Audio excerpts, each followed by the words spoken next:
You with us right here on The Verdict with Swami, and of course joining us with a very rare post-budget analysis is the chairman of ITC, YC Deveshwar as well. YCD, the finance minister today indicated that when he runs out of options to raise revenues, he turns to tobacco companies. Does that put you in an unenviable position, really? Well, he has said that he's run out of other options this year. I hope that in the future, when there are other options, he'll spare us. But what kind of an impact will this really have, the additional duty that is have on ITC? I mean, cigarettes are soon seen to be the big revenue grosser, but they're also seen to be the first things to be taxed. Well, it is very elastic, because the reason why it is elastic is because there are other forms of tobacco consumption, and where the consumption shifts. As you know, that only 15% of tobacco consumption is in the cigarette format, and much of the tobacco consumption is in other formats. So I think let's leave it at that. This is not the point. We would like to, I want to empathize with the challenging task the finance minister has got, and I would like to support him to get the economy turned around. Fair point. Mr. Deveshwar, let's also talk about the controversial super rich tax. CII and other industry bodies before the budget said it will be a sentiment dampener. What's your sense? Does it hurt sentiment at all? What do you make of it?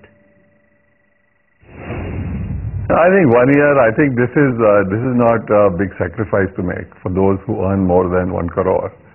At the end of the day, to make a little bit of sacrifice to get the country on the path to growth is not such a big demand on people who are well-to-do.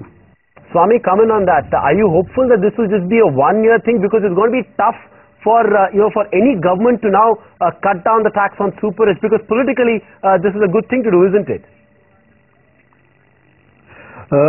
It has come and been reduced in the past. So there's a precedent. I mean, back in 2003, they put a 10% surcharge, and later on, after 5-6 years, they removed it. So it can be done. It's not that difficult. But I think I'd like to highlight one thing. It is not really 10% surcharge at all. It is a 10% surcharge only on what you might call earned income. To the extent that they're getting dividends, they don't pay anything more. To the extent they're getting capital gains, they don't pay anything more. Therefore, it's not really a 10% surcharge on total income. There will be lots of people, if they are just receiving dividends and they are just receiving capital gains, a very, very rich person doing that may pay no extra tax at all. So I certainly would not call that a high burden. And that's taxable income after all, and there are way too many people who make that income. YC Deveshwar, thanks very much for doing this interaction with us on Budget Day with your take. Always a pleasure to have you.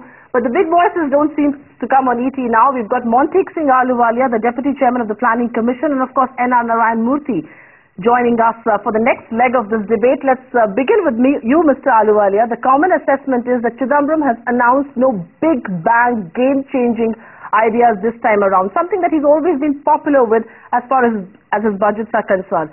As a part of the same policy making, why do you think he hasn't? I think when you're in a difficult situation, the notion that you somehow pull rabbits out of a hat by game-changing announcements is actually, in my view, somewhat misconceived. That kind of thing actually only leads to hasty, knee-jerk reactions. I think the budget has actually sent the correct signal. There are no populist expenditure expansion programs, which many people had thought that the government would be under a compulsion to undertake. That's good. It has given a clear signal that fiscal consolidation is important. That's good.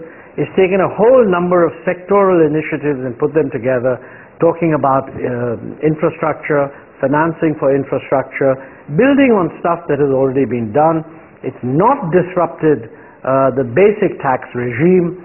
I think that's exactly the right thing to do. And frankly, when you're caught with a slowdown in growth, the important thing is not to pretend that the budget can change everything with a game-changing announcement. I think we need to act on multiple fronts. What the budget needs to do is to ensure that the macro balance foundations of new growth recovery are well and properly set. I think the budget has done that extremely well.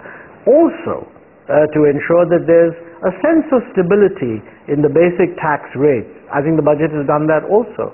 So frankly, I think this notion that it hasn't pulled out some impossible rabbit out of some impossible hat, this is not, in my view, a very, it's not a well-informed kind of thing, if you ask me. All right, a section of people believe it's a good thing he hasn't pulled out these rabbits from the hat, but Narayan Murthy, the budget clearly is not flashy, it lacks the fireworks. Do you still think it will be able to kickstart the economy, get the investments back on track, or do you believe it really lacks the fireworks to do so? No, I think if you looked at it from the perspective of equity, fairness, and inclusion, I think this is a good budget. There is no doubt about it. He has done as good a job as anybody could have done it, and in some ways better than what most people could have done. But at the same time, as I pointed out earlier, for some good reason I'm sure they have, the Dream Team has not paid enough attention to making it easier for creating more and more jobs and creating larger and larger taxable revenues. That's all what I would say. Mr. Musa, I remember in an interview about 6 months back, you expressed disappointment on retrospective taxes. The expectation was that he may undo the damage on retro taxes in the budget, but the FM chose to stay silent. Clearly, the government is not in the mood to undo retro taxes because it needs money. How disappointed are you? Now, let me put it this way. I do not know the technicalities of undoing what was done by the previous finance minister insofar as GAR is concerned. Therefore, it may not be fair on my part to pass a judgment. However, having said that, I would have liked him to have made a definitive statement on withdrawing the retroactive aspect of that tax, and thereby giving confidence to foreign investors that India is on the move, that we want more and more of you to build infrastructure here, to create jobs here, etc. Montek Singh Ahluwalia, comment on that, the point that Mr. Narayan Murthy is making, because this can potentially do damage to foreign investors, because this is something that they've been seeking now for a year, clarity on retrospective taxes, and that's still not there. No, I think, many of these things are considered in the course of the budget session. It's quite possible that he will be in a better position to put the whole thing in perspective by the time the budget is finally presented. I think that on all those issues, the signals given thus far are positive.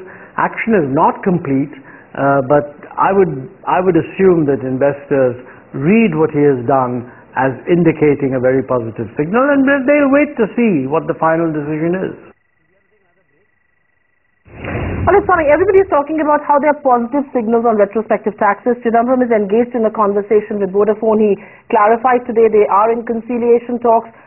Did you expect him to actually change the law? Because he's got to make the shoe fit the size. Unless and until he changes the law, can he really do it? And he was rather silent on it. No, I think he took the position that only in rare cases will they use the retrospective thing. Normally, actually, I think even Pranab Mukherjee made this particular statement, and I don't think they're going to give that up 100%. What did disappoint me was I thought they were going to say something on the transfer pricing issue, especially in relation to transfer pricing demands that have been made, like in the Shell case, when it comes to capital issues.